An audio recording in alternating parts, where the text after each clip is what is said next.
Hello everyone, कैसे हैं आप? एकदम बढ़िया। बिल्कुल ऐसे ही हंसते रहिए, मुस्कुराते रहिए और हाँ, पढ़ाई भी करते रहिए। प्यारे दोस्तों, अपने इस YouTube channel Digvijay commerce classes पर हम आपके लिए बीकॉम पार्ट 2 के सबसे इम्पोर्टेंट बुक कॉस्ट अकाउंट की पूरी एक सीरीज़ लेके आ रहे हैं। उसी क्रम में हम आज आपके लिए एक छोटा और बेहद खूबसूरत लेसन लेके आ रहे हैं, जिससे प्रत्येक वर्ष एग्ज़ाम में क्वेश्चन ज़रूर आते हैं। थ्योरी के क्वेश्चन भी आते हैं और एग्ज़ाम में इससे न्यूमेरिकल क्वेश्चंस भी आते हैं। तो आपके लिए सबसे दमदार क्लास होने जा रही है। आप हमारे इस YouTube channel Digvijay commerce classes पर अगर नए जुड़े हैं तो सबसे पहले हमारे इस YouTube channel Digvijay commerce classes को सब्सक्राइब करिए, शेयर करिए, बेल आइकन दबाइए ताकि आपको हमारे लेटेस्ट वीडियोस के अपडेट मिल सकें। और हाँ, आप हमसे पेड क्लास ले सकते हैं। पेड क्लास में जैसे आप अपनी शर्तों पर पढ़ाई चाहते हो ना, ऑफलाइन पढ़ाई, क्लासरूम पढ़ाई, कि जो टॉपिक आपको मिलें क्लियर हों, हर एक तरफ से आपको क्लासेस मिलें, 1 बाय 1 करके आपकी क्लास चले, रेगुलर क्लास चले और स्पेशली एग्ज़ाम पेपर भी सॉल्व कराए जाएं, वो सब कुछ यहाँ आपको मिलेगा। आपकी पूरी पढ़ाई आपकी शर्तों पर होगी और आपके घर बैठे होगी। तो आप बिल्कुल हमसे पेड क्लास लीजिए और बहुत थोड़े से शुल्क का भुगतान करिए और अपनी पढ़ाई को एकदम शानदार बनाइए। तो चलिए दोस्तों, आज की क्लास शुरू करते हैं। आज हमारे लिए टॉपिक है मशीन घंटा दर, machine hour rate. Machine hour rate कहते किसे हैं? उत्पादन में मान लीजिए कोई संस्था है, मशीन घंटा दर आवश्यक क्यों है आप ये जानिए कि मान लीजिए कोई संस्था है, वो उत्पादन करती है, तो उत्पादन करने के लिए वो मैन मेड गुड्स हो सकते हैं, मानव निर्मित वस्तुएं, या मशीन मेड गुड्स हो सकता है, मशीन निर्मित वस्तुएं। तो हमने ये देखा कि जो पाश्चात्य सभ्यता थी या कह लीजिए पुरानी सभ्यता थी, वहाँ मानव निर्मित वस्तुएं थी। आज भी कपड़ों में थोड़ा सा क्रेज़ है हैंडलूम का, ठीक है, हथकरघा, हाथ से बने हुए वस्तुएं या हाथ से बने हुए कपड़े। तो ऐसे ही पहले हाथ से बनी वस्तुएं प्रचलन में थी। भाई गांधी जी ने भी कहा था स्वदेशी बनो, स्वावलंबी बनो, ठीक, मतलब हाथ से बनी वस्तुओं का ही इस्तेमाल किया जाता था। आज भी बहुत से ऐसे क्षेत्र हैं जहां हाथ से निर्मित वस्तुओं का ही इस्तेमाल किया जाता है। लेकिन जैसे जैसे हमारी पॉपुलेशन बढ़ी और हमने मशीनों पर निर्भरता आरंभ कर दी, दोनों में अंतर क्या था? जो मैन मेड गुड्स थे वो बेहतर तो थे, लेकिन वो उतने प्रोडक्टिव नहीं थे, या यूँ कह लीजिए उतनी ज़्यादा संख्या में हम नहीं बना पाते थे। तो जैसे हमारी पॉपुलेशन बढ़ी, हमारी ज़रूरतें बढ़ी, तो हम धीरे धीरे मशीनों पर निर्भर होना शुरू हुए। आज अगर हैंडलूम की बात की जाए तो कभी भी किसी भी दशा में अगर मशीन मेड कपड़े ना हों तो जाहिर सी बात है हम पूरे भारत के लिए हैंडलूम से कपड़े ही नहीं पहुंचा सकते। ऐसे ही किसी अन्य चीज़ के लिए आप बात कर लीजिए, मतलब धीरे धीरे हमने किस पर निर्भरता शुरू कर दी? मशीनों पर। दूसरी बात, इसकी फिनिशिंग क्वालिटी भी बेहतर होती है। भाई मैन मेड्स, इंसानी स्वभाव है, गलतियां हो सकती हैं, कोई कुशल हो सकता है, कोई अकुशल हो सकता है। लेकिन यहाँ पे क्या होगा, जो मशीनरी मेड्स गुड्स होंगे वो एक तरफ से एक नाप आकार के बनाए जा सकते हैं, एक ही क्वालिटी के बनाए जा सकते हैं और ज़्यादा प्रोडक्शन हो सकता है। तो इन सारी खूबियों के मद्देनज़र एक उत्पादक मशीन से वस्तु बनाने के पीछे लग गया, मतलब मशीनरी भी उत्पादन कार्य में आ गई।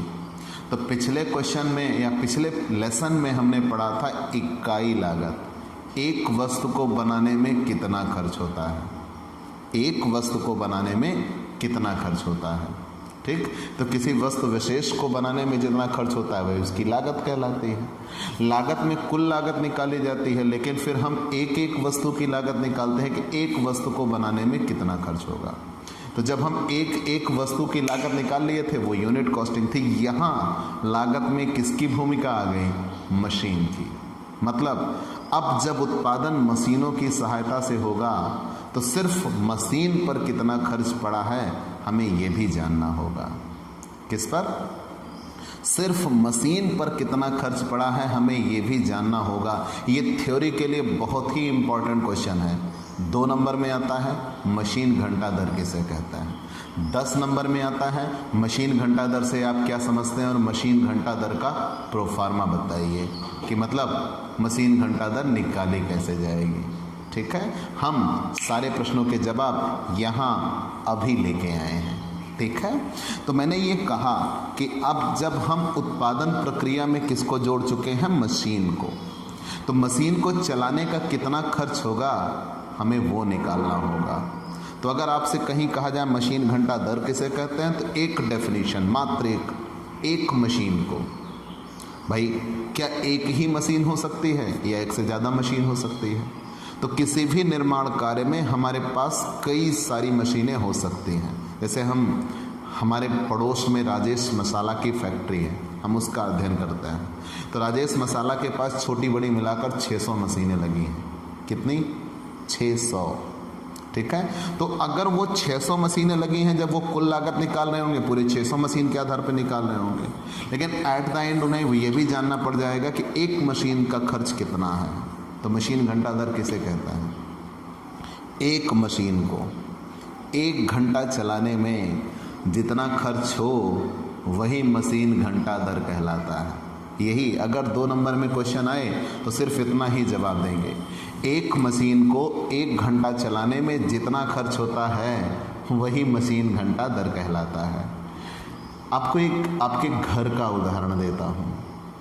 आपने किसी के ट्यूबवेल से सिंचाई की है क्या, या आपने ट्यूबवेल से किसी का खेत सींचा है क्या? वो आपकी मशीन, और 1 घंटे जब आप चला देते हो तो उसका जितना चार्ज लेते हो। तो एक मशीन को 1 घंटा चलाने में जितना खर्च होता है वही मशीन घंटा दर कहलाता है। लेकिन इंट्रोडक्शन में मैंने आपको क्या दिया कि कोई भी उत्पादक या तो वो मानव निर्मित वस्तुओं की बात करता है या तो मशीन निर्मित वस्तुओं की बात करता है, लेकिन जो मानव निर्मित वस्तुएं होती हैं उनमें वो गति नहीं मिलती। दूसरी चीज़ वो फिनिशिंग नहीं मिलती। तीसरी चीज़ ये है कि वो एक नाप आकार गुणवत्ता के नहीं होते। तो इन सारी बातों के मद्देनज़र हमने प्रोडक्शन किससे करना शुरू किया? मशीनों की सहायता से प्रोडक्शन शुरू किया। तो मशीन की सहायता से जब प्रोडक्शन शुरू किया तो एक से ज़्यादा मशीनें भी लगाई जा सकती हैं। तो किसी एक विशेष मशीन की अगर हमें लागत निकालनी है तो एक मशीन को 1 घंटा चलाने में जितना खर्च होगा वही मशीन घंटा दर कहलाएगा। तो मशीन के खर्चे 2 तरीके से होते हैं, मशीन घंटा दर कहलाएगा। लेकिन मान लीजिए मशीन घंटा दर निकालने के लिए आपको इसका प्रोफार्मा बनाना पड़ जाए तो कैसे बनाइएगा? तो आइए यहाँ पे दिखाते हैं मशीन घंटा दर का प्रोफार्मा। ठीक है, और इसी से आपके क्वेश्चंस भी सॉल्व होंगे और एक तरफ से आप सॉल्व करेंगे तो आप, और सबसे बड़ी बात इस पूरे लेसन में यही एक प्रोफार्मा है। ठीक है, मतलब आपको अगर इसका न्यूमेरिकल तैयार करना है तो भी ये प्रोफार्मा आपको तैयार करना ही होगा, और अगर थ्योरी तैयार करनी है तो भी प्रोफार्मा तैयार करना है। तो आपके लिए हो गई सबसे अच्छी बात machine hour rate, machine hour rate. और स्पेशली यहाँ आवर रेट ही क्यों निकाला जाता है? क्योंकि 1 घंटा चलाने में जितना खर्च हो, मतलब मशीन, हम मशीन की बात कर रहे हैं, आवर घंटे की बात कर रहे हैं, और दर मतलब एक मशीन को 1 घंटा चलाने में जितना खर्च होगा वही क्या कहलाता है? मशीन आवर रेट कहलाता है। ठीक, तो जब आप मशीन घंटा दर का प्रोफार्मा बनाते हैं तो कुछ ऐसा बनता है, और इसी पे क्वेश्चन भी सॉल्व होते हैं। ठीक है, ऐसा यहाँ पे आप लिखते हो टोटल कॉस्ट, और यहाँ पे आप लिखते हो मशीन आवर रेट MHR, और यहाँ ऊपर आप लिखते हो मशीन वर्क, मशीन ने जितने घंटे काम किया होता है, और यहाँ आप लिखते हो बेस, एक आधार हम मानते हैं। बेस क्यों? सपोज करिए आप एक दिन की सूचना लेके आए हो, तो यहाँ आप बेस लिखोगे एक दिन, 1 डे, और एक दिन में मशीन जितने घंटे चली होगी वो। मान लीजिए आप एक महीने की सूचना लेके आए हो, तो यहाँ बेस आप लिखोगे एक महीना, एक महीने में मशीन जितने घंटे चली होगी वो। लेकिन ये बेस कैसे बदलेगा? तो क्वेश्चन आप पढ़ेंगे, आपको बेस मिल जाएगा। क्वेश्चन पढ़ के ये एहसास होगा हाँ ये बेस होगा, और जब बेस आपको मिल जाएगा तो वो पूरे खर्चे उसी बेस के लिए होंगे। मतलब अगर यहाँ एक दिन है तो यहाँ खर्चा भी एक दिन का, अगर यहाँ 1 महीने है तो यहाँ खर्चा भी 1 महीने का, अगर यहाँ 1 साल है तो यहाँ खर्चा भी 1 साल का। ठीक है, और मशीन जितने घंटे चली होगी वो आप दिखा लेंगे। तो मशीन घंटा दर आप बनाइएगा कैसे? Total cost MHR, total cost कुल लागत की बात की जाएगी, और मशीन घंटा दर 1 घंटा चलाने में जितना खर्च होगा उसकी बात करेगा। तो मैंने परिभाषा आपको क्या दिया कि एक मशीन को 1 घंटा चलाने में जितना खर्च होता है वही मशीन घंटा दर कहलाता है। अब ऐसा हम क्यों करेंगे? क्योंकि जब हमने प्रोडक्शन मशीन की सहायता से किया तो हमें ये एग्जैक्ट निकालना होगा कि आखिर मशीन को चलाने में कितना खर्च हो रहा है। अगर हमें मशीन घंटा दर मिल जाती है तो मशीन घंटा दर की सहायता से हम ये जान पाएंगे कि हाँ इस मशीन को 1 घंटा ऑपरेट करने में इतना खर्च हो रहा है, जो कि हमारे टोटल कॉस्ट में इफ़ेक्टिव है। कि मान लीजिए हमें इसको घटाना है, बढ़ाना है, ये चीज़ें हमें ज़रूर पता लग जाएगी। ठीक, तो उत्पादन प्रक्रिया के कुल लागत के अभिन्न अंग के तौर पर मशीन भी उसमें शामिल है। तो अगर मशीन भी शामिल है तो मशीन का खर्च भी हमें मिलना चाहिए। तो एक मशीन को 1 घंटा चलाने में जितना खर्च हो मशीन घंटा दर कहलाएगा। तो आइए हम मशीन घंटा दर निकालते हैं। तो यहाँ पार्टिकुलर, यहाँ टोटल कॉस्ट, यहाँ MHR, बेस और मशीन वर्क समझ गए ना। बेस मतलब जितने समय की सूचना होगी उतने समय की हम बात करेंगे, उतने समय में मशीन जितने घंटे चली होगी वो मशीन वर्क होगा। यहाँ पे हम आते हैं स्टैंडिंग चार्जेज। स्टैंडिंग चार्जेज आपके समझने के लिए हम इसे लिख देते हैं फिक्स्ड चार्जेज। क्या? Fixed charges. तो एक हो गया स्टैंडिंग चार्जेज, एक हो गया फिक्स्ड चार्जेज। ठीक है, मतलब उसी का नाम है, स्टैंडिंग चाहे कह लो चाहे फिक्स कह लो। और यहाँ हम लिख देते हैं वेरिएबल। क्या लिख देते हैं? Variable charges, variable charges. ठीक है, या इसे कहीं कहीं रनिंग चार्जेस भी कहा जाता है। क्या कहा जाता है? Running charges. याद रखिएगा, यहाँ हमने लिख दिया स्टैंडिंग चार्जेस जिसका दूसरा नाम है फिक्स्ड चार्जेस। आगे हमने क्या लिख दिया? वेरिएबल चार्जेस, जिसे रनिंग चार्जेस भी कहते हैं। हम यहाँ जब स्टैंडिंग चार्जेस, वेरिएबल चार्जेस की बात करते हैं तो पहले ये दोनों आप समझ लीजिए, फिर हम इन दोनों में क्या क्या आएंगे वो समझाते हैं। स्टैंडिंग चार्जेस किसे कहते हैं? अस्थाई व्यय। ये वे खर्चे होते हैं जो निश्चित ही होंगे। ध्यान देना, नाम से ही स्पष्ट है ना, स्थाई, फिक्स्ड। चाहे आप मशीन चलाइए या ना चलाइए, कम चलाइए या ज़्यादा चलाइए, आपको उतना खर्च तो करना ही होगा। उसे स्टैंडिंग चार्जेस कहते हैं। मतलब ये वे खर्च होते हैं जो उत्पादन या मशीन के चलने से संबंधित नहीं होते। खर्च हो रहा है, होगा, चाहे 0 ही उत्पादन आप क्यों ना करिए, मतलब इनका उत्पादन से कोई लेना देना नहीं होता। ये मशीन से जुड़े खर्च हैं, होंगे, निश्चित होंगे, चाहे आप उत्पादन करिए या ना करिए, कम उत्पादन करिए या ज़्यादा उत्पादन करिए, ये खर्च हुआ है और होगा। ठीक, तो मैंने ये सीधे और साफ तौर पर आपसे कहा, ये वे खर्चे हैं जो निश्चित ही होंगे, चाहे आप उत्पादन करें या ना करें, कम उत्पादन करें या ज़्यादा उत्पादन करें, इन पर कोई फर्क नहीं पड़ता। इसीलिए इनको स्थायी खर्च कहा जाता है। जैसे मशीन का किराया, रेंट। अगर आपने मशीन का किराया दिया है तो मशीन का किराया तो आपको देना ही पड़ेगा, चाहे आप मशीन चलाइए या ना चलाइए। आप मशीन चलाइएगा तो किराया नहीं दीजिएगा, खड़ी रखिएगा तो किराया नहीं दीजिएगा, क्या? बिल्कुल देना पड़ेगा, चाहे आप मशीन ऑपरेट करा रहे हैं या नहीं करा रहे। तो वो स्थायी खर्च के तौर पर आता है रेंट। रेंट के बाद ऐसे ही इसका आप अगर कोई लाइसेंसिंग बात होती है तो वो भी आपको देना ही पड़ेगा। और अगर आप इसका इंश्योरेंस कराते हो, बीमा, इंश्योरेंस, तो बीमा भी आपको देना पड़ेगा, चाहे आप मशीन चलाइए या ना चलाइए। ठीक है, मतलब ये वे खर्चे हैं जो आपको देने ही होंगे, चाहे आप मशीन चला रहे हैं या नहीं चला रहे हैं। लाइट, आपने मशीन पर लाइट लगा रखी है, आपको उसका भी खर्च देना हो। ध्यान देना, ये पावर नहीं है, मैंने आपको बता रखा है यूनिट कॉस्टेड में। लाइट किसे कहते हैं? जो जलाने के काम में आती प्रकाश। और पावर किसे कहते हैं? जो मशीन ऑपरेट करने के काम में आती है शक्ति। तो पावर रनिंग का खर्च है। ठीक है, rent, licence, insurance, light, operator wages, जो इसको चलाता है उसकी मजदूरी। अब ये मंथली बेस पर हो सकता है। ठीक है, इसलिए मैंने लिख दिया चाहे आप उनसे मशीन चलवाइए या ना चलवाइए, आप उनको पैसे देंगे। ठीक है, तो ये वे खर्चे हैं जो हमेशा होंगे। आप ETC कह सकते हो, ETC मतलब एक्सेट्रा, और भी खर्चे मिल जाएंगे। तो वो आप क्वेश्चन पढ़िएगा तो आपको खुद रियलाइज हो जाएगा, हाँ ये वो खर्च है जो निश्चित ही होगा, चाहे मशीन चले या ना चले। तो मैंने डिस्क्राइब क्या किया कि ये वे खर्चे होते हैं जो मशीन से संबंधित होते हैं, मशीन से जुड़े हैं, बस काफ़ी है।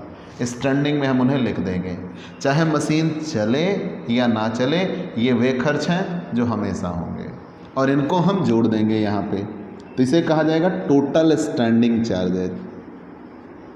यहाँ तक तो कहीं कोई दिक्कत नहीं। टोटल स्टैंडिंग चार्जेज, इसे कहा जाएगा टोटल स्टैंडिंग चार्जेज। फिर मशीन जितने, अभी तो हमने कुल लागत निकाली है, हमें निकालना क्या है? एक मशीन को 1 घंटा चलाने में जितना खर्च हो हमें वो निकालना है। ध्यान देना मैंने क्या कहा, एक मशीन को 1 घंटा चलाने में जितना खर्च हो हमें वो ज्ञात करना है कि एक मशीन को 1 घंटा चलाने में कितना खर्च होता है। तो सबसे पहले आइए हम देखते हैं, यहाँ हमने निकाल लिया कुल लागत, और यहाँ हम बेस लिखे हैं और मशीन उतने घंटे चली होगी। तो ये कुल लागत कितने की है? जितने घंटे मशीन चली है। तो हमें यहाँ तुरंत निकालना होगा standing charges per hour, standing charges per hour. तो कैसे निकलेगा? Total standing charges, total standing charges, total standing charges और डिवाइडेड बाय मशीन वर्कड। तो मशीन ने जितने घंटे काम किया होगा उससे हम क्या कर देंगे? भाग। तो मशीन ने जितने घंटे काम किया होगा उससे हम भाग कर देंगे, तो यहीं पे आ जाएगा MHR, मशीन घंटा दर। 1 घंटे का खर्च आ जाएगा। अब ध्यान देना बच्चों, यहाँ तक तो हमने स्टैंडिंग के लिए टोटल कॉस्ट निकाला था, और जैसे ही स्टैंडिंग निकल गया फिर वेरिएबल नहीं शुरू किया, स्टैंडिंग का हमने MHR निकाल लिया। यहाँ तक हम MHR नहीं निकालते, यहाँ से MHR निकालना शुरू करते हैं। यहाँ तक कहीं कोई दिक्कत? तो पूरी बात क्या बनी? एक मशीन को 1 घंटा चलाने में कितना खर्च होता है, वही मशीन घंटा दर कहलाता है। ठीक, और मशीन घंटा दर जब भी आपको निकालना पड़े, क्यों निकालते हैं वो सब मैंने बता दिया कि मशीन की सहायता से प्रोडक्शन करते हैं तो प्रोडक्शन बेहतर होता है, ज़्यादा होता है, और मशीन से जब हमने प्रोडक्शन किया है तो मशीन की लागत भी तो हमें बतानी होगी। तो एक मशीन को 1 घंटा चलाने में जितना खर्च होता है वही मशीन घंटा दर कहलाता है। ये सारी चीज़ें आपने जान लिया। अब जब हम मशीन के खर्चे दिखा रहे हैं तो मशीन के खर्चे कितने होते हैं? 2। एक स्टैंडिंग, ये वो खर्च हैं जो हमेशा होंगे चाहे मशीन चले या ना चले, मतलब इनका संबंध मशीन से है ना कि मशीन के चलने से। और एक खर्चे वे होते हैं जो जब मशीन चलेगी तभी होंगे, नहीं चलेगी तो नहीं होंगे। मतलब मशीन कम चलती है तो ये खर्चे कम होंगे, ज़्यादा चलती है तो ज़्यादा होंगे। इनका सीधा संबंध मशीन के चलने से होता है, इसीलिए इनको वेरिएबल या रनिंग कहा जाता है, परिवर्तनशील है, मतलब ये घटते बढ़ते रहते हैं। इनका संबंध उत्पादन से नहीं था, मशीन से था। इनका संबंध उत्पादन से होता है। कम उत्पादन होगा तो कम खर्चे लगेंगे, ज़्यादा होगा तो ज़्यादा मशीन ऑपरेट करनी पड़ेगी तो ज़्यादा लगेंगे। मतलब जब ये वे खर्चे हैं जब मशीन चलेगी तो होंगे, नहीं चलेगी तो नहीं होंगे। ठीक है, कौन कौन से? डिप्रिशिएशन, मशीन का ह्रास, डिप्रिशिएशन। भाई मशीन चलेगी तो घिसेगी, नहीं चलेगी तो नहीं घिसेगी, तो ह्रास। जो 12th में कॉमर्स नहीं पढ़े हैं वो जान लीजिए कि किसी वस्तु के प्रयोग के बाद या एक समय के व्यतीत होने के बाद उसके मूल्य में जो कमी आती है वही कमी ह्रास कहलाती है। किसी वस्तु के प्रयोग करने के बाद, या ध्यान देना मैंने क्या कहा, किसी वस्तु के प्रयोग करने के बाद या एक निश्चित समय के व्यतीत होने के बाद उसके मूल्य में जो कमी आती है, उसी कमी को ही क्या कहा जाता है, ह्रास कहा जाता है, डेप्रिसिएशन। ठीक है, चलिए मान लिया डेप्रिसिएशन। और डेप्रिसिएशन का सूत्र क्या होगा, कॉस्ट ऑफ मशीन, मशीन की लागत। अब यहाँ एक बात और जान लीजिए, मशीन की लागत मतलब मशीन जितने में खरीदी गई, ना ना ना ना, मतलब मशीन के इंस्टॉल होने तक जितना खर्च होता है, मतलब मशीन जितने में खरीद के ले आए वो, ध्यान देना मेरे शब्द को। अब ये थ्योरी लिखने के लिए है, मैं बता रहा हूँ, ये सब हेडिंग पढ़ रही है बेटा थ्योरी लिखने के लिए। अभी डिस्क्राइब करता हूँ। Depreciation, cost of machine, machine जितने में खरीद के ले आए वो, अगर रास्ते में कोई भाड़ा लग गया तो वो भी ठीक है, क्योंकि उससे मशीन की लागत बढ़ जानी है। और मशीन को लगाने में जितना खर्च हुआ, इंस्टॉलेशन चार्जेस, वह भी, मतलब मशीन के जितने खर्चे होंगे सारे यहाँ जोड़ दिए जाएंगे। Cost of machine, installation charges, machine के खर्चे, खरीदने के भाड़ा, सब जोड़ देंगे, minus scrap value, scrap value of machine. अब ये स्क्रैप वैल्यू क्या होती है, मशीन जब भी लगाई जाती है तो उसका एक प्रोडक्शन होता है कि मशीन इतने समय तक चलेगी, 10 साल, 8 साल, 9 साल, मतलब उसकी एक वैल्यू अंदाजी जाती है कि ये मशीन इतने दिनों तक हमारा साथ देगी, उसके बाद ये मशीन समाप्त हो जाएगी, हमें नई मशीन लगानी होगी। तो जिस दिन वो मशीन समाप्त हो जाएगी, उस मशीन का उस समय भी एक मूल्य होगा, उस समय भी एक मूल्य होगा, चाहे कबाड़ में ही क्यों ना बिक जाए। ठीक है, तो मुद्दा यह है कि जब उसका एक मूल्य होगा उसे ही स्क्रैप वैल्यू कहते हैं। ठीक है, मतलब नष्ट हो जाने के बावजूद भी उसे जितने में बेचा जा सके वही उसकी क्या कहलाती है, स्क्रैप वैल्यू कहलाती है। कबाड़ में, टुकड़ों में, कतरन, कुछ भी कह लो यार, तो उसे स्क्रैप वैल्यू कहते हैं। मतलब अपना जीवन काल अगर वो पूरी कर चुकी है तो जीवन काल पूरा हो जाने के बाद भी उसको जितने में बेचा जा सकता है वही उसकी स्क्रैप वैल्यू कहलाती है। अगर स्क्रैप वैल्यू क्वेश्चन में नहीं दिया तो बात खत्म, फिर वही कॉस्ट ऑफ मशीन ही मानी जाएगी। तो कॉस्ट ऑफ मशीन में से स्क्रैप वैल्यू घटा देते हैं, अगर दिया है तो, अपान टोटल वर्किंग लाइफ, मशीन का जितना जीवन काल है उससे भाग कर देंगे, टोटल वर्किंग लाइफ। तो जब ये हम भाग कर चुके होंगे तो डायरेक्ट यहाँ से मशीन घंटा दर निकल के आता है, मतलब एक मशीन को 1 घंटा चलाने का खर्च निकल के आता है।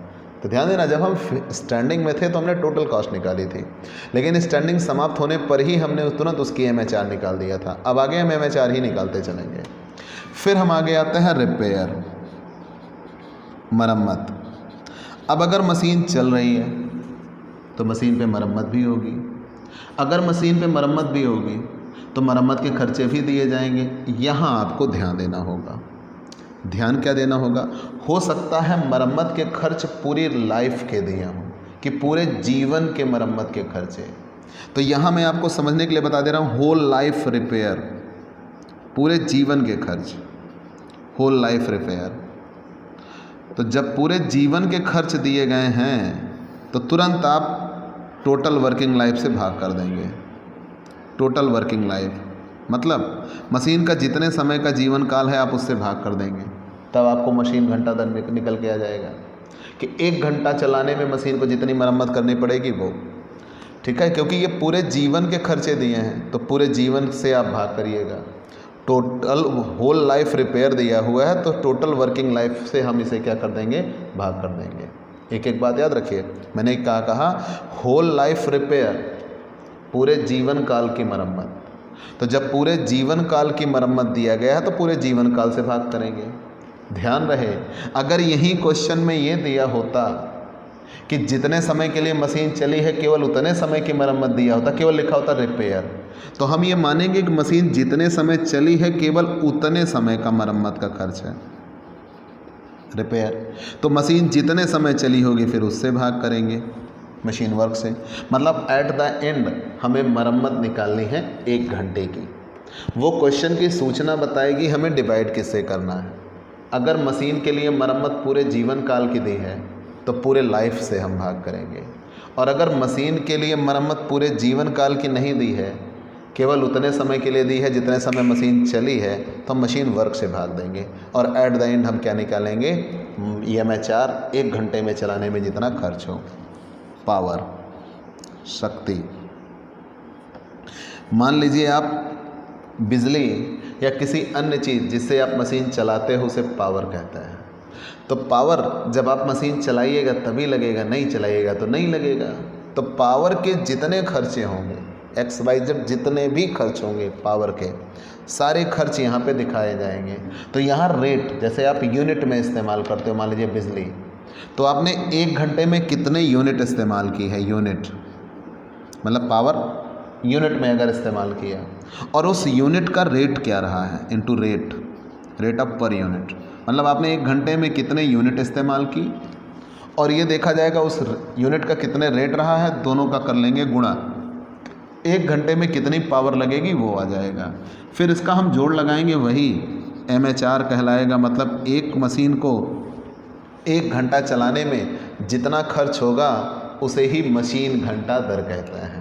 ठीक है, तो अगर आपको मशीन घंटा दर का एक पूरा कंप्लीट क्वेश्चन थ्योरी में लिखने को आए तो आप यहीं से शुरुआत करिएगा। मानव निर्मित वस्तुएं, मशीन निर्मित वस्तुएं, दोनों का कंपैरिजन दिखाइएगा और ये बताइएगा आज का ये व्यावसायिक समाज, या कह लीजिए आज का ये वर्तमान समाज मशीन निर्मित वस्तुओं की ओर रुख कर चुका है।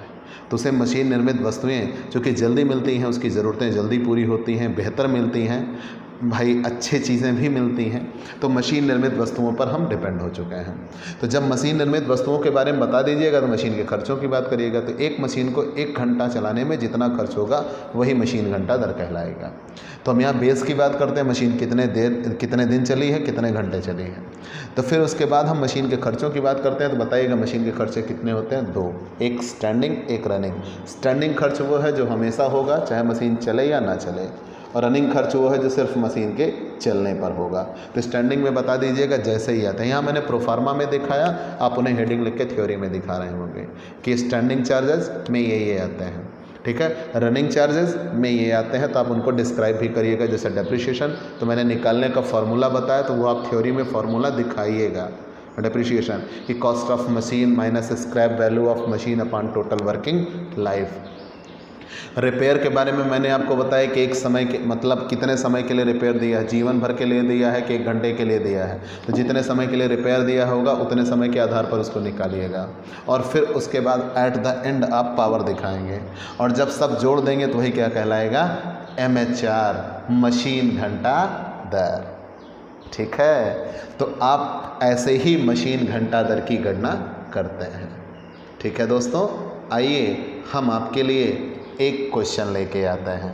चूँकि आपने ये फॉर्मेट जान लिया ना, तुरंत इसी फॉर्मेट पर एक क्वेश्चन आपके लिए। हम क्वेश्चन नंबर 1 पे आते हैं। मैंने पहले ही आपसे कहा है कि मेरे पास एक बुक है, बेस्ट हमने मान लिया है, डॉक्टर पवन कुमार पांडे की।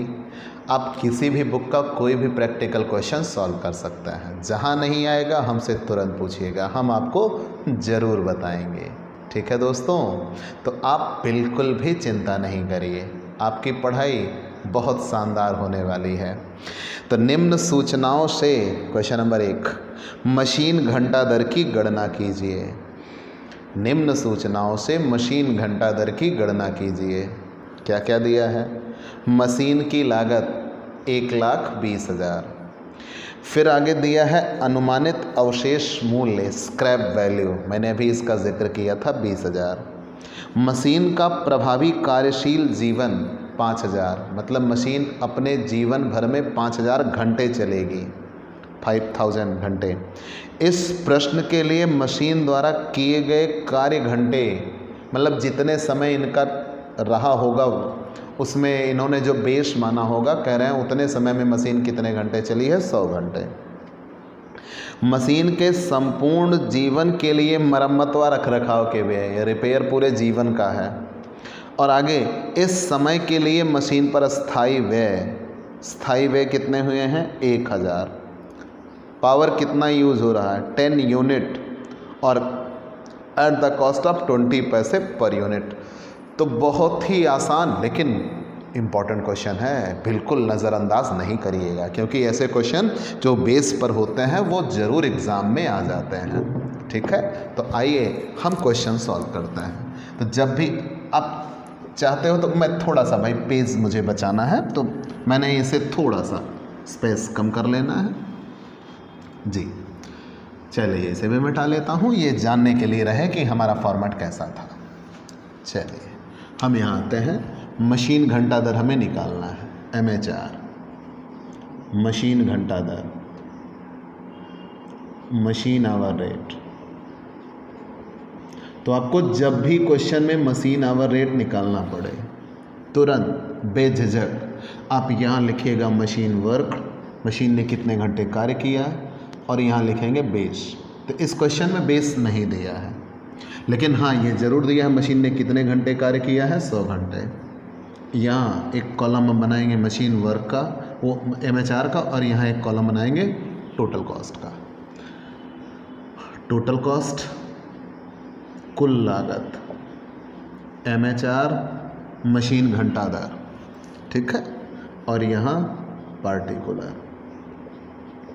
तो चलिए हम एक तरफ से आते हैं। सबसे पहले स्टैंडिंग चार्जेज, इधर हम दिखा देंगे स्टैंडिंग चार्जेज, मतलब यहाँ वो खर्चे होंगे जो हमेशा ही होंगे, चाहे मशीन चले या ना चले। फिर इधर हम दिखाएंगे रनिंग चार्जेज, यहाँ वे खर्चे होंगे जो सिर्फ मशीन के चलने पर होंगे, मशीन चलेगी तो होंगे, नहीं चलेगी तो नहीं होंगे। स्टैंडिंग चार्जेज, यहाँ वे खर्च हैं जो हमेशा होंगे। रनिंग चार्जेज, यहाँ वे खर्च हैं जो सिर्फ मशीन के चलने पर होंगे, मशीन चलती है तो ये खर्च होंगे, नहीं चलती है तो ये खर्च नहीं होंगे, ठीक है। अब हम एक तरफ से क्वेश्चन, रनिंग चार्जेज में 3 दिखाए जाते हैं, हम आपके समझने के लिए लिख सकते हैं। Depreciation, cost of machine minus scrap value upon total working life, machine का कुल कार्यशील जीवन, टोटल वर्किंग लाइफ, ठीक। डेप्रिसिएशन के बाद इधर हम क्या दिखाते हैं, रिपेयर, और आगे क्या दिखाते हैं, पावर। ये सारी चीज़ें जोड़ के फिर अंत में क्या जाना है, MHR मशीन घंटा दर। अब क्वेश्चन पे देखिए एक एक करके क्या मिला है, हमने पूरा फॉर्मेट बना लिया। क्वेश्चन नंबर फर्स्ट है मेरी बुक का, आइए। तो यहाँ दिया हुआ है सबसे पहले मशीन की लागत। तो जब हम ये बना चुके होंगे तो हमें डायरेक्ट यहाँ हमें सिर्फ दिखाना है मशीन की लागत। तो मशीन का खर्च है, मशीन को खरीदा कितने में वो कहीं नहीं दिखाया जाता। क्यों? हमने कहा है बार बार, एक मशीन को 1 घंटा चलाने में जितना खर्च हो हम सिर्फ उसकी बात करते हैं। मशीन खरीदा कितने में ये कहीं नहीं दिखाया जाता है। हाँ, जितने में खरीदा उस पर हरास चार्ज होता है। तो कॉस्ट ऑफ मशीन, तो ध्यान दीजिएगा मशीन की लागत, तो मशीन की लागत है 1,20,000 माइनस स्क्रैप वैल्यू, अनुमानित अवशेष मूल्य है 20,000, क्वेश्चन में दिया हुआ है, बटे मशीन का जीवन काल 5,000 घंटे। तो 1,20,000 में से 20,000 निकल गया, मतलब 1,00,000 भागे 5,000 मतलब कितना, 20। ये डायरेक्ट MHR आता है 20। यहाँ तक कहीं कोई दिक्कत नहीं होनी चाहिए। क्लियर? डेप्रिसिएशन, मशीन की लागत 1,20,000, मशीन का अवशेष 20,000, मशीन का जीवन काल 5,000 घंटे, मतलब 20 रुपये। फिर हम आगे अगले लाइन में क्या लिखा है, इस प्रश्न के लिए मशीन द्वारा किए गए कार्य घंटे, वो हम लिख चुके हैं, 100 घंटे मशीन ने काम किया है। फिर आगे लिखा है मशीन के संपूर्ण जीवन के लिए मरम्मत व रखरखाव के व्यय, ये पूरे जीवन के मरम्मत हैं 25,000। तो पूरे जीवन की मरम्मत है, तो पूरे जीवन काल से भाग करेंगे 5,000, मतलब कितना, 5 रुपये। यहाँ तक कहीं कोई दिक्कत? मैंने आपसे बताया था अगर पूरा जीवन काल का मरम्मत दे दिया हो तो पूरे जीवन काल से आप भाग करेंगे, और जितने समय मशीन चली है केवल उतने समय का मरम्मत दिया हो तो जितने समय मशीन चली है उससे भाग करेंगे। मतलब एट द एंड हमें निकालना है 1 घंटे का खर्च। तो मशीन 25,000 रुपये की मरम्मत मांगती है 5,000 घंटे चलने के बाद, तो मतलब 1 घंटे के लिए मरम्मत कितने रुपए है, 5 रुपये। फिर इसके बाद दिया है मशीन, इस समय के लिए मशीन पर अस्थाई व्यय 1,000 रुपये, इस समय के लिए, तो मतलब जितने समय मशीन चली है उतने समय की बात की गई, फिक्स्ड एक्सपेंसेस 1000 रुपये पूरे समय का दिया हुआ इकट्ठा। तो यहाँ पर तुरंत इसे हम जोड़ देंगे टोटल स्टैंडिंग, इकट्ठा दे दिया है। टोटल स्टैंडिंग चार्जेज यहाँ तो मैंने टुकड़ों में आपको बताया था, टोटल स्टैंडिंग चार्जेज एक साथ दे दिया गया है। Total standing charges 1000। तुरंत स्टैंडिंग चार्जेज पर आवर हम निकालते हैं, standing charges per hour, standing charges per hour. तो यहाँ स्टैंडिंग चार्जेस पर आवर, तो टोटल स्टैंडिंग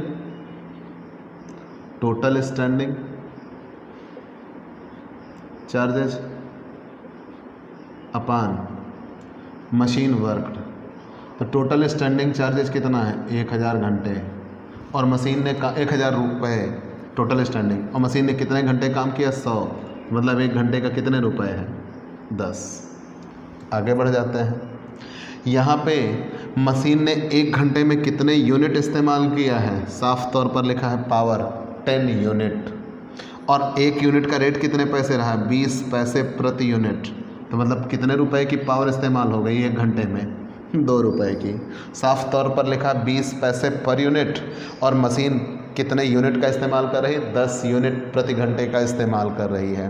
तो 10 यूनिट प्रति घंटे लग रहे हैं, और 1 यूनिट 20 पैसे की, मतलब टोटल 2 रुपए की। तो 10 20 30 5 35 2 37, मतलब एक मशीन को 1 घंटा चलाने में कितने रुपए का खर्च है 37 रुपये का। और ये आपका रहा MHR, मशीन घंटा दर। तो आप तुरंत इसका स्क्रीनशॉट ले लीजिएगा, ठीक है। तो आपको ये क्वेश्चन कैसा लगा हमें ज़रूर बताइएगा। चलिए हम आपके लिए अब एक और क्वेश्चन लेके आते हैं। Next question number 2। ये क्वेश्चन नंबर 1 था, हम आपके लिए क्वेश्चन नंबर 2 बताते हैं। बढ़िया क्वेश्चन है, बेहतरीन क्वेश्चन है। थोड़ा आप 2 नियमों पे क्वेश्चन पढ़ लेते तो और अच्छा हो जाता, इसीलिए मैंने चाहा कि आज की क्लास में एक क्वेश्चन और। तो हम भाई फॉर्मेट तो यही होगा, थोड़ी काम चोरी कर लेते हैं। कैसे देखिए, फिर से फॉर्मेट नहीं बना रहे हम, जितना हमारे काम का है उतना हम रहने देंगे, जो हमारे काम का नहीं है वो मिटा लेते हैं, ठीक है। क्योंकि ये क्वेश्चन के हिसाब से बदल जाएंगे, तो हमने इसे मिटा लिया, इसे मिटा लिया, ये कम ज़्यादा हो सकता है भाई, इसे भी मिटा लिया, ठीक।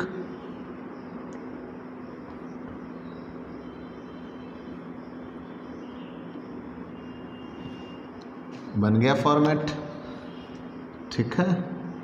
ये रहा हमारे लिए फॉर्मेट। अब हम देखते हैं क्वेश्चन में बेस दिया हो सकता है, इस क्वेश्चन में पूरा फॉर्मेट हमारे लिए नज़र आ गया, ठीक है। तो मशीन घंटा दर, एक मशीन को 1 घंटा चलाने में जितना खर्च होता है उसे ही मशीन घंटा दर कहते हैं। तो आइए एक तरफ से चलते हैं। क्वेश्चन नंबर 2, निम्नलिखित सूचना से मशीन नंबर 18 के लिए मशीन घंटा दर ज्ञात कीजिए। सीधा कॉन्सेप्ट है, नंबरिंग की गई, तो मतलब उस कारखाने में कई मशीनें लगी होंगी, और ये कितनी मशीन की लागत जानना चाह रहा है, 1 मशीन की। कोई कॉन्सेप्ट नहीं, हम बनाएंगे, हमें तो ऐसे भी 1 मशीन का निकालना है, इन्होंने नंबरिंग कर दिया है। मशीन आवर रेट हमें निकालना है मशीन नंबर 18 का। आगे बढ़ जाता है। मशीन की लागत 11000, ये तो डेप्रिसिएशन में जाएगा, अवशेष डेप्रिसिएशन में जाएगा। कार्यशील जीवन काल हेतु मरम्मत रिपेयर रनिंग में। स्थायी व्यय 4 सप्ताह अवधि हेतु, मतलब फिक्स्ड दिया हुआ है 4 हफ्ते का 1600 रुपये, तो मतलब बेस 4 हफ्ते का दिया गया है। मशीन का प्रभावशील कार्यशील जीवन 10,000 घंटे पूरे जीवन भर में चलेगी। शक्ति पावर 6 इकाई प्रति घंटा दर 5 पैसे प्रति इकाई, और उसके बाद 6 पैसे प्रति इकाई, 6 इकाई प्रति घंटा 5 पैसे प्रति इकाई। 4 सप्ताह अवधि में चलित घंटे, 4 सप्ताह अवधि में चलित घंटे 120 घंटे, तो वो भी 4 सप्ताह में चलित अवधि घंटे मशीन वर्क दिया हुआ है। और कार्यशाला में कुल मशीन संख्या 40 लगी है जो समान व्यवहार रखती हैं। मैंने कहा ना, कार्यशाला में कई मशीनें होंगी और आपको कितनी मशीन का खर्च निकालना है, 1 मशीन का। तो सीधा कॉन्सेप्ट आप ये देखिए, 1 मशीन के लिए सूचना कितने समय की दी गई है, बेस तो सबसे पहले आप बेस बताइए। तो यहाँ क्वेश्चन में हमने पढ़ा मशीन की लागत दिया है, अवशेष दिया है, कार्यशील जीवन काल हेतु मरम्मत, अस्थायी व 4 सप्ताह अवधि का दिया है। तो यहाँ जो 4 सप्ताह अवधि का दिया मतलब बेस 4 वीक 4 सप्ताह का मानेंगे। और 4 सप्ताह में मशीन कितने घंटे चली है? 4 सप्ताह अवधि में चलित घंटे 120 घंटे, मतलब मशीन वर्कड कितना है? 120 घंटे। तो 4 सप्ताह अवधि में चलित घंटे 120 और बेस कितने समय का है? 4 सप्ताह का। 4 सप्ताह में अवधि चलित घंटे कितना दिया हुआ है? 120 घंटे मशीन चली है। तो चलिए हल करते हैं। सबसे पहले depreciation, cost of machine minus scrap value. तो cost of machine minus scrap value, cost of machine कितना दिया हुआ है? देखिए सबसे पहले मशीन की लागत 11,000 minus scrap value, scrap value कितना दिया हुआ है? 680। मशीन की स्क्रैप वैल्यू दिया हुआ है 680 बटे मशीन का जीवन काल। तो मशीन का कार्यशील जीवन काल है तो मरम्मत अस्थायी बेस 4 सप्ताह अवधि के लिए और मशीन का जीवन काल 10,000 घंटे, 10,000 घंटे। ठीक है, तो निकाल लेते हैं। 11,000 में से 680 घटा देते हैं, 10,320। यहाँ तक समझ में आया? मशीन की लागत, तो मशीन की लागत दिया है 11,000। मशीन की लागत पर ह्रास निकलता है, लागत कोई खर्च नहीं होता। ठीक है, जो मशीन को चलाने का खर्च हो, मशीन खरीदी है उसके बाद हम मशीन के चलाने का खर्च देखते हैं। तो 11,000 में से 680 निकल जाना है। यहाँ सिर्फ मशीन को चलाने का खर्च देखा जाएगा, मशीन को खरीदने का खर्च नहीं देखा जाता। हाँ, खरीदा तो उस पर ह्रास चार्ज होता है, बटे 10,000। तो 10,320 में 10,000 से भाग कर देना, निकल के आ जाएगा 1.032। डेप्रिसिएशन निकल के आ गया और सीधा मशीन घंटा दर आता है। आगे बढ़ गए, मशीन घंटा दर निकल के आ गया, डेप्रिसिएशन। अगली लाइन में मशीन की लागत हो गई, अवशेष हो गया। कार्यशील जीवन काल हेतु मरम्मत, मरम्मत दिया है 1,500 और ये पूरे जीवन काल की मरम्मत दिया हुआ है। तो मैंने आपको बता रखा है मशीन जितने समय चले अगर उतने समय की मरम्मत दी हो तो उतने समय से भाग करते हैं, और अगर मशीन के जीवन काल की मरम्मत दी गई तो पूरे जीवन काल से भाग होगा। तो 1,500 रुपये इसके पूरे जीवन भर में मरम्मत पे लगेंगे। तो पूरा जीवन कितने घंटे का है? 10,000 घंटे का है। तो 1,500 लगेंगे पूरे जीवन काल में, तो पूरा जीवन काल 10,000 घंटे का है, मतलब 15 पैसे मरम्मत पे लग गए। आगे बढ़ जाता है। अन्य खर्चों में क्या दिया है? लागत हो गई, अवशेष हो गया, कार्यशील जीवन काल है तो मरम्मत हो गई, अस्थायी व 4 सप्ताह अवधि के लिए 1,600। अब यही सावधानी बरतनी है। फिक्स्ड एक्सपेंसेस 4 सप्ताह के लिए 1,600 मैंने अंदर लिख दिया। ध्यान दीजिएगा क्यों? क्योंकि यहाँ लिखा है स्थायी व 4 सप्ताह अवधि के लिए। एक मशीन की बात कर रहे हैं कि पूरे एक कार्यशाला की जहाँ काम हो रहा है पूरे उसकी।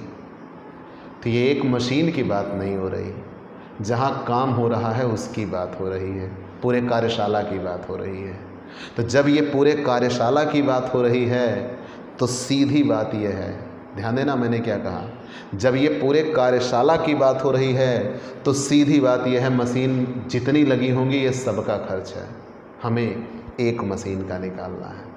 ठीक, तो ये क्वेश्चन में क्या दिया है? मशीन का प्रभाव अस्थायी व 4 सप्ताह अवधि 1,600 और जस्ट नीचे अंतिम लाइन में लिखा है कार्यशाला में कुल मशीन संख्या कितनी है? 40, जो समान व्यवहार रखती है। मतलब ये 1,600 रुपये खर्च है कितनी मशीन का? 40, मतलब एक मशीन का खर्च है 40 रुपये, मतलब एक मशीन का खर्च है 40 रुपये।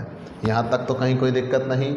फिर से जान लीजिए, क्वेश्चन में ट्राई बहुत दमदार मिल गया ना, एक लाइन पूरा क्वेश्चन आपका गलत कर देती है। तो यहाँ लिखा है फिक्स्ड एक्सपेंसेस 1,600, ये पूरे कारखाने की सूचना दी गई है। और कारखाने में कितनी कहीं लिखा नहीं है ना कि एक मशीन का, इसीलिए हम पूरे कारखाने की सूचना मानेंगे, क्योंकि कारखाने के लिए तो मशीन लगी हुई है। तो कारखाने में मशीनें जितनी लगी हुई हैं सबका खर्च है। तो कारखाने में मशीनें कितनी लगी हैं? 40। तो 40 मशीन के लिए 1,600 है, तो एक मशीन का कितना? 40। और यहाँ लागत फिर आपने 40 की क्यों नहीं मानी? यहाँ साफ तौर पर लिखा होगा एक मशीन की लागत। मशीन लिखा है, मशीनों की लागत नहीं लिखा बेटा। मशीन मतलब एक मशीन, शब्द पे समझिएगा। ठीक है, तो यहाँ जब हम इसकी बात कर रहे हैं तो एक मशीन का दिया था, ये एक मशीन का दिया था, लेकिन यहाँ कार्यशाला के खर्चे दिए गए हैं, मतलब वो 40 मशीन का है। तो एक मशीन का कितना होगा? 40 रुपये। तो जब एक मशीन का होगा 40 रुपये, तो हम यहाँ तुरंत इसका जोड़ लगा देंगे। टोटल स्टैंडिंग चार्जेस 40 रुपये, टोटल स्टैंडिंग चार्जेस 40 रुपये, टोटल स्टैंडिंग चार्जेस 40 रुपये। ठीक है, तो यहाँ हम आते हैं standing charges per hour, standing charges per hour, standing charges per hour. तो 40 रुपये 120 घंटे, तो 40 रुपये में 120 घंटे चली है, 0.333, मतलब 1 घंटे का चलाने का खर्च कितना है? 0.33 स्टैंडिंग का। और आगे क्या दिया है? शक्ति, शक्ति 6 इकाई प्रति घंटे लगा है, 6 इकाई प्रति घंटे लगा, 6 यूनिट 1 घंटे में। और 1 यूनिट कितने पैसे का है? 5 पैसे प्रति यूनिट लगा है, 5 पैसे प्रति यूनिट, मतलब कितना हो जाएगा? 30 पैसे। जोड़ देते हैं, तो यहाँ जोड़ते हैं तो 0.33 प्लस 1.032 प्लस 0.15 प्लस 0.30 1.812। आपका ये क्वेश्चन सॉल्व होके आ चुका है। मशीन घंटा दर कंफर्म, आपका ये क्वेश्चन सॉल्व होके आ चुका है कि एक मशीन को 1 घंटा चलाने में कितना खर्च होगा। ठीक है, आपका ये पूरा क्वेश्चन सॉल्व होके आ चुका है। क्वेश्चन नंबर 3 वेरी इंपॉर्टेंट, सबसे ज़्यादा इंपॉर्टेंट क्वेश्चन इस लेसन का। टाइप यही होती है, एग्ज़ाम में ये कई बार आया है। आपके लिए होमवर्क लगाइएगा, नहीं लगा पाते तो हम बताएंगे। ठीक है, क्वेश्चन ये रहा। निम्नलिखित मशीन की मशीन घंटा दर मालूम कीजिए जिसका अवशेष मूल्य 0 है, स्क्रैप वैल्यू इसकी कोई नहीं है। मशीन की लागत 1,30,000, रेल भाड़ा व स्थापना व्यय 20,000, मशीन का कार्यशील जीवन 10 वर्ष, मशीन के कार्यशील घंटे 1500 प्रतिवर्ष के, मरम्मत व्यय 40% ह्रास का, फिर उसके बाद शक्ति 10 इकाइयाँ प्रति घंटा दर 10 पैसे प्रति इकाई, चिकनाई का तेल 8 घंटे के प्रतिदिन के लिए 6 रुपये की दर से, कंज्यूमेबल स्टोर 8 घंटे के प्रतिदिन के लिए 10 रुपये की दर से, और चालक का पारिश्रमिक 4 रुपये प्रतिदिन। आप इस क्वेश्चन को सॉल्व करिएगा, जहाँ कहीं दिक्कत होगी हम तुरंत आपके लिए बताएंगे, और एक तरफ से बेहतरीन क्वेश्चन आपको मिलते जाएंगे। और आप हमसे पेड क्लास लीजिए। पेड क्लास पाने के लिए आपको हमारे व्हाट्सएप नंबर पे व्हाट्सएप करना होगा, मैसेज करना होगा। आपको पेड क्लास की पूरी जानकारी दे दी जाएगी, जिसमें आप थोड़े से शुल्क का भुगतान करके रेगुलर क्लास पा सकते हैं। पीडीएफ मिलेगी आपको, डाउट सेशन रखा जाएगा और एग्ज़ाम पेपर भी सॉल्व कराए जाएंगे, और भी बहुत कुछ आपको रेगुलर क्लासेस मिलती रहेंगी। ठीक, तो आप अपनी पढ़ाई को अपनी शर्तों पर पूरा करने के लिए हमसे पेड क्लास लीजिए। और अगर आप नए जुड़े हैं तो सबसे पहले हमारे इस YouTube channel Digvijay commerce classes को सब्सक्राइब करिए, शेयर करिए, और हाँ, बेल आइकन दबाना नहीं भूलिएगा। ये सुनिश्चित है कि हम आपकी सफलता के लिए कटिबद्ध हैं, हम आपकी सफलता के लिए हमेशा खड़े मिलेंगे। बस आप नियमित तौर पर हमसे जुड़िए। जब आप नियमित तौर पर हमसे जुड़ेंगे तो हमारी विशेषता भी आपको पता लगेगी और आपकी कमियां भी हम ढूंढ पाएंगे। ठीक है, तो हमारे और शिक्षक और शिष्य के बीच का ये संबंध नियमित तौर पर बना रहे, तो आप हमसे जुड़िए। जुड़ने के लिए पेड क्लास सुनिश्चित करिए, बहुत थोड़ी सी फीस का आप भुगतान करेंगे और आपकी नियमित पढ़ाई आपके घर पर, आपके मोबाइल में, आपकी जेब में होगी। ठीक, तो आज के लिए इतना ही। चलते हैं दोस्तों, बाय बाय दोस्तों।